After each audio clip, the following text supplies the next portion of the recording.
Hi, and thank you for joining me once again for a Creepypasta tale. My name is Narrator Nightmare, and tonight we will be reading White Christmas. This one seems like it's good, but I have not read it thus far, so it will be equally a surprise to both of us.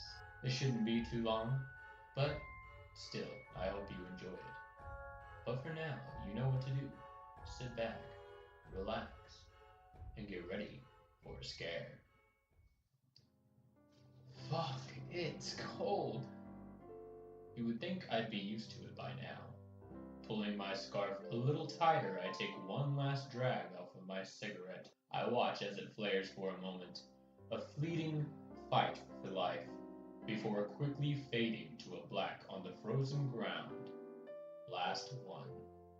I had checked all of the nearby shops and none were left. There wasn't much of anything left after the looting. Goodbye, old friend. I give the nearby landscape a quick once over, surveying it as I do every time I come out for a smoke. Snow. Everywhere. Snow. With a great sigh, I pull the glove off my right hand, fumbling in my pocket for the photo. Their photo. It's all I have left, my girls. I stare at it until my hands begin to burn, then gently return it to my pocket, shoving my glove back on roughly goddamn snow. Turning around to face the building, I reach for the cold metal handle, pausing a moment to read the sign on the door. National Weather Service, Key West, Florida. This used to be a forecast center. We'd sit around predicting the weather for locals and tourists alike. Well, mostly the tourists. The locals could always pretty much predict the weather themselves. Warm, sunny, sometimes rainy, with the occasional hurricane to keep things lively. After the snow came down, though, there didn't seem to be much of a point in going through the motions of forecasting. We did it for a while. We thought the snow was temporary. We thought it was some weather anomaly that would evolve after a few days, maybe a week at the outside. We were wrong. It's only ever snow. Snow and a balmy 28 Fahrenheit. Turning the handle, I give the door a yank, and it opens with a groan. Everything is frozen these days, even the doors. The door is set in a wall of square glass panes, which have been covered with plastic and blankets, in an attempt to better insulate the building. I walk quickly through the chilly lobby, the coldest part of the building. It's become something of a storage room. There are piles of things in disarray on either side of me. The only clear path is to the door. At the far end of the room is another door, better insulated than the first. Passing through, I close it quickly behind me. I hang my coat, scarf, gloves, and hat on hooks opposite the door, and head down the hallway. Turning the corner, I enter the main part of the building. We call it the bullpen.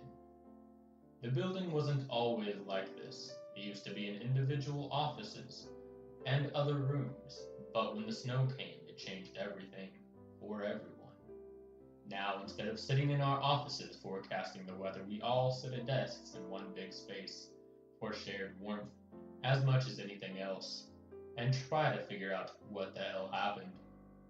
Bill looks up as I enter the room, greeting me with a nod.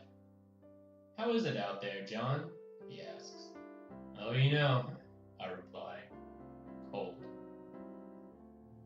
I head for my desk, back center of the pen, and plop down in my chair, hoping my short break will have given me fresh eyes. But after 6 months of this, there's little chance of that. I lean back in my chair, close my eyes, and rub my temples, internally reviewing what I know. The presently accepted amount of events goes like this. A little more than 6 months ago, on Christmas Day by sheer chance, some complete and utter fluke, at precisely 8:17, General Mountain Time, everywhere around the world, you could hear the opening strains of Bing Crosby's White Christmas. all at once, everywhere around the world, in every radio station, every internet music service, every CD player played that song. It didn't matter if those particular people or cultures celebrated Christmas. It happened everywhere, without discrimination. Even people who hadn't been listening to music swear their radio switched on. Crosby sang out, dreaming of a white Christmas. And that's what we did. Everyone, everywhere around the world, all at once, fell instantly asleep. And we all dreamed of a magical, snow-covered world. By all accounts, we were only out for maybe 3 minutes, and when we woke, it was snowing. Everywhere. All at once. It started slowly. Beautiful, fluffy snowflakes fell like sugar from the sky. And soon everything was covered in a blanket of white. No one worried until the next day. Even in tropical places like this on Christmas Day, the Christmas snow seemed like a Christmas miracle. In the harsh light of December 26th, though, it was just snow, and it was cold. Now early July is more than that. The world's infrastructure has begun to collapse. For a while, the northmost regions of the world fared well easily. But now they find themselves faltering as their goods and services from southern suppliers dry up. The closer you get to the equator, the more prevalent the death. We were not prepared for anything like this. Give us a couple days of snow and we'll manage. But this is something entirely different. And people just could not stay warm. But it is not an easy journey, and many of them will not make it. Even if they do, at this point, there's no telling how much longer those places can hold out. Current models project a year at most. Sitting up, I open my eyes and look around the room. There are 3 of us now, and 9 empty desks. Those desks used to belong to people, but they all either headed north with their families in search of hope, or perished in the cold, or both. Bill and Marcus are old bachelors and didn't have family to lose or protect.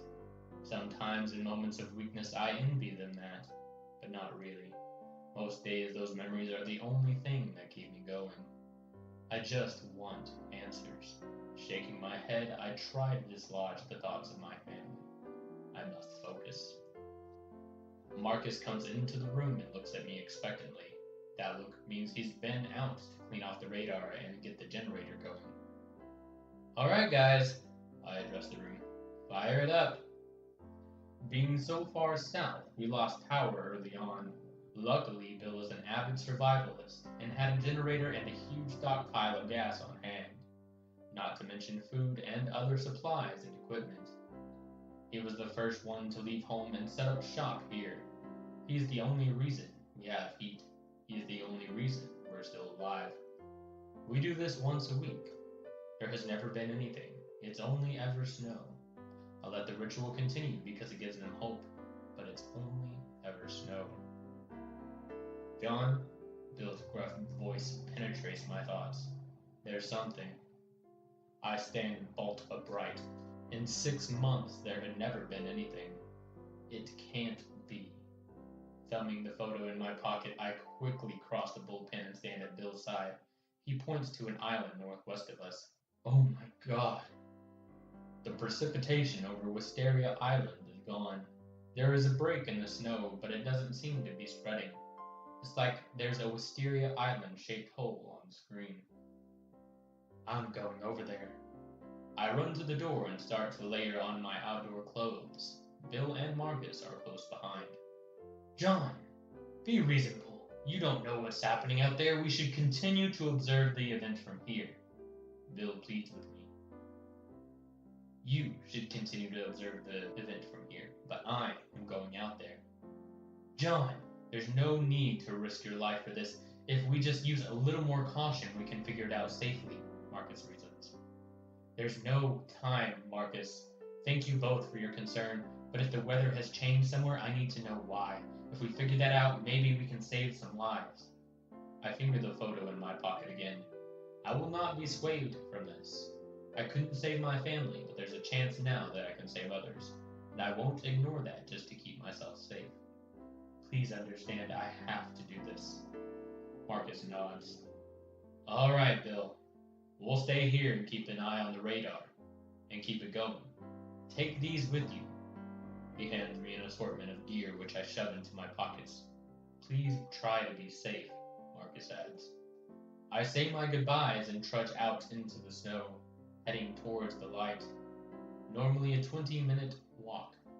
In this weather, it takes much longer, and I have ample time to survey the carnage.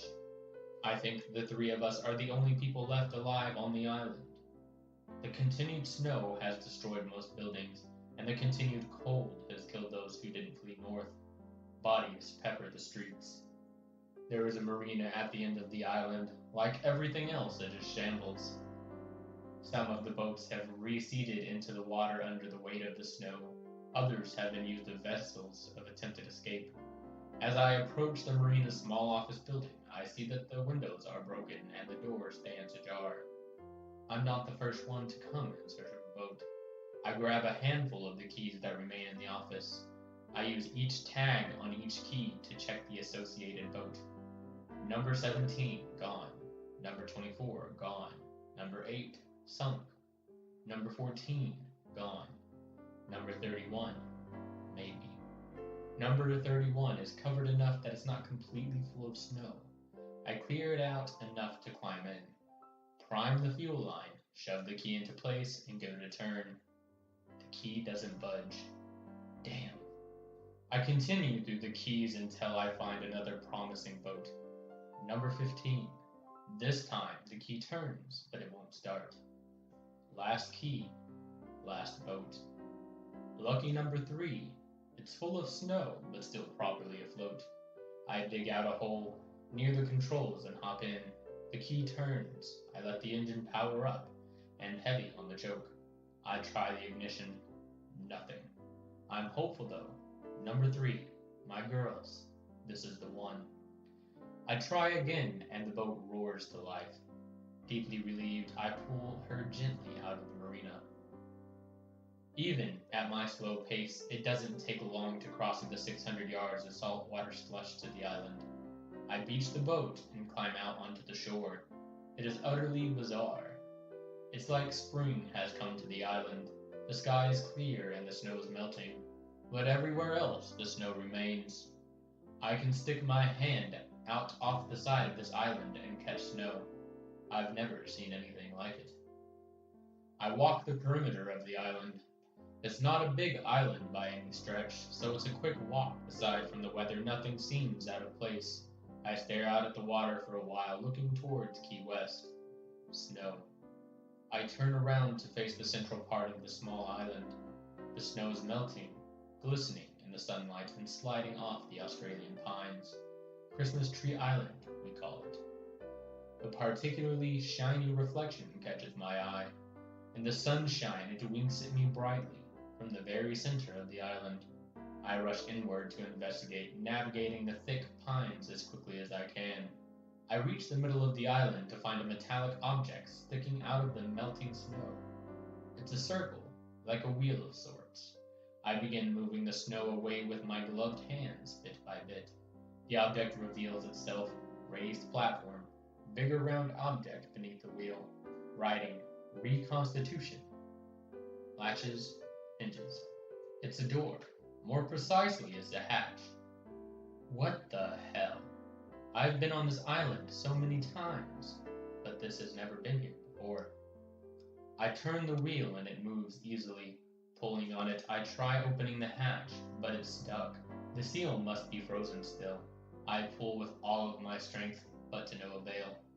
I give it a kick, pulling again. With a great pop, the hatch finally gives, throwing me backwards onto the ground.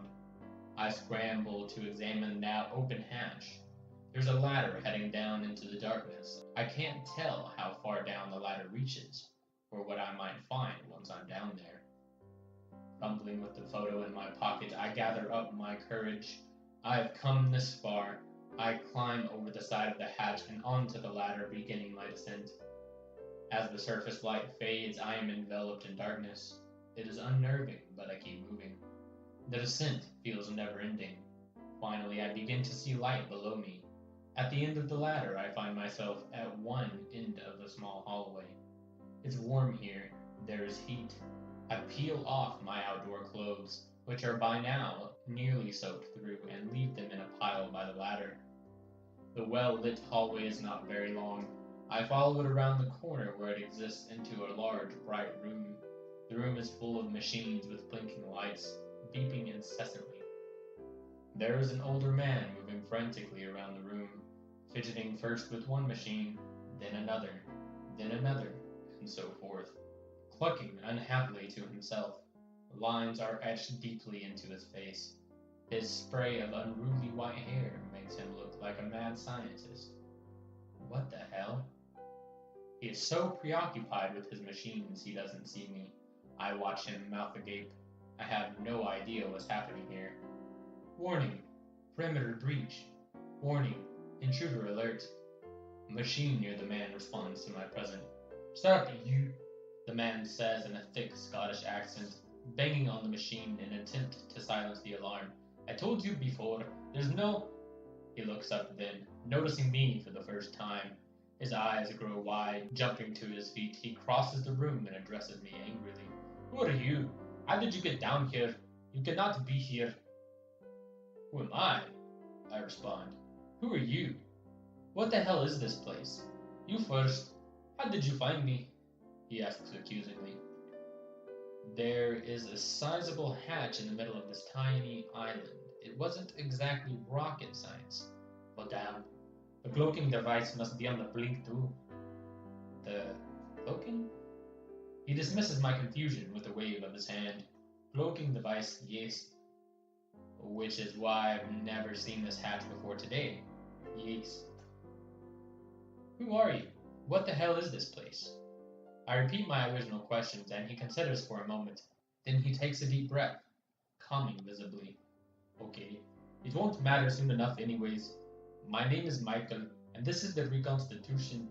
He returns to his work. Reconstitution? What the hell does that even mean? To reconstitute something is to return it to its original. No, I know what reconstitute means. What the hell is the Reconstitution? Ah yes, the Reconstitution is an automated global population management system. We've been around for ages, constantly evolving with available technologies. We've even invented a few ourselves. Our current system is really top-notch. You should have seen some of our earlier implementations. They were just crude. Automated global population management system. In precisely what way do you manage the population?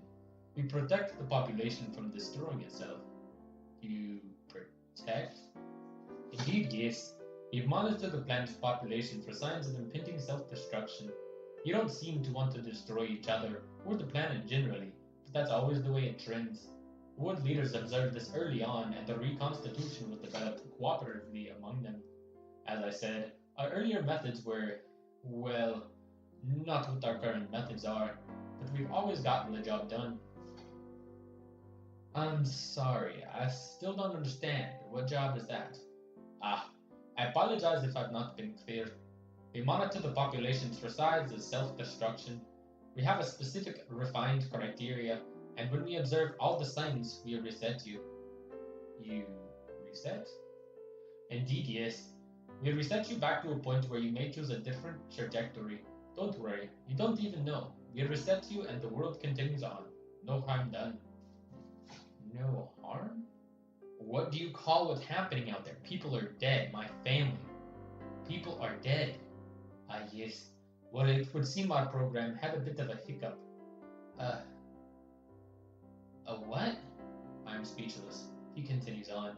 Yes. You see, when the program is functioning properly, it gives a warning signal to the reconstitution that's about to commence. It is programmed to choose something culturally relevant and comforting to the population.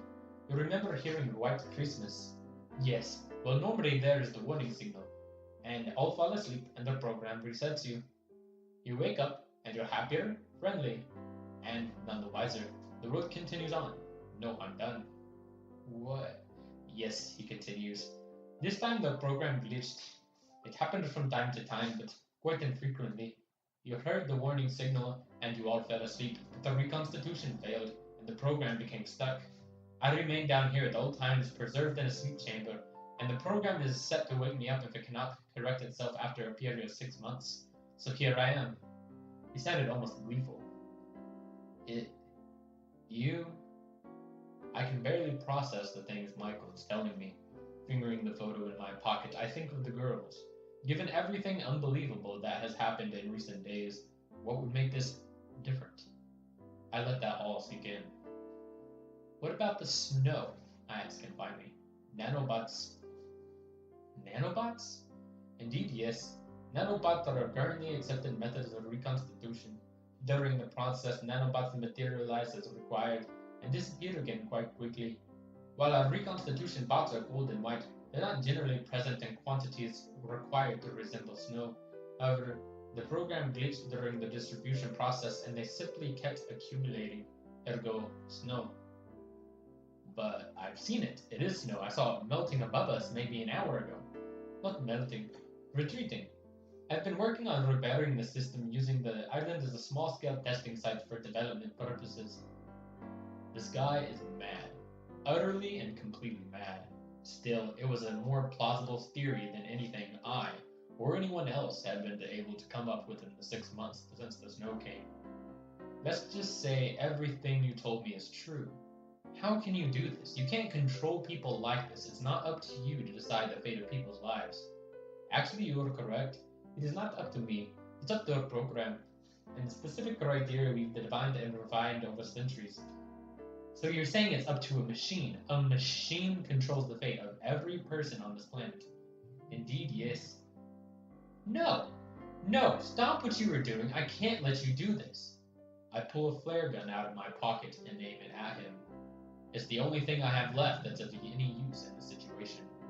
Michael looks confused and alarmed. I'm not sure you understand. Once I fix this and complete the reconstitution successfully, everything will be like it was before the glitch. Everyone will be restored, your family will be restored, and they'll have no memory of this. I falter.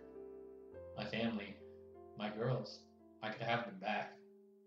And it would be like none of this ever happened. God, I wanted that so badly. I lower my gun and think of my wife. She would hate this. She was so beautiful. She had such a good heart. This is wrong, and I know it. And she would know it. If it were her standing here, she wouldn't even hesitate. No. I raise my gun again. No. No. This ends here. Step away from the machines. I'm sorry, Michael says. That is not going to happen. Before I can react, I see him push a button on a console and the room begins to spin. I fall to my knees, then keel over. Everything goes black. I feel my consciousness returning. Instinctively, I bring my hand to my head. It hurts so... Oh no, it's fine. I must have been dreaming. I feel another hand on my head and open my eyes in alarm. Are you alright, love? You seem to have a bit of a bad start, Stella says, kissing my forehead. I'm fine. As far as I can tell, anyway. The bedroom door swings open suddenly and the girls come bounding in and on the bed. It's Christmas, they shout, jumping down onto us. Stella laughs happily. Merry Christmas, my love, she says, kissing me softly. What is wrong with me?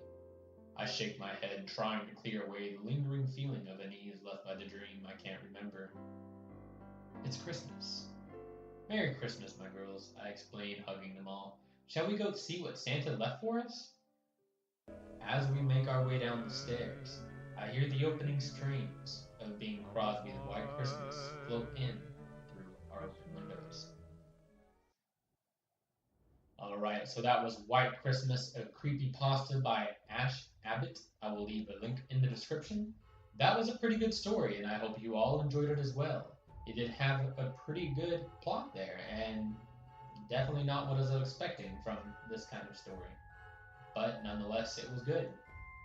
Anyways, that will be all for me tonight, and I hope you join me again, and I hope this story made it a little harder for you to fall asleep tonight. Make sure to join me next time for another creepypasta.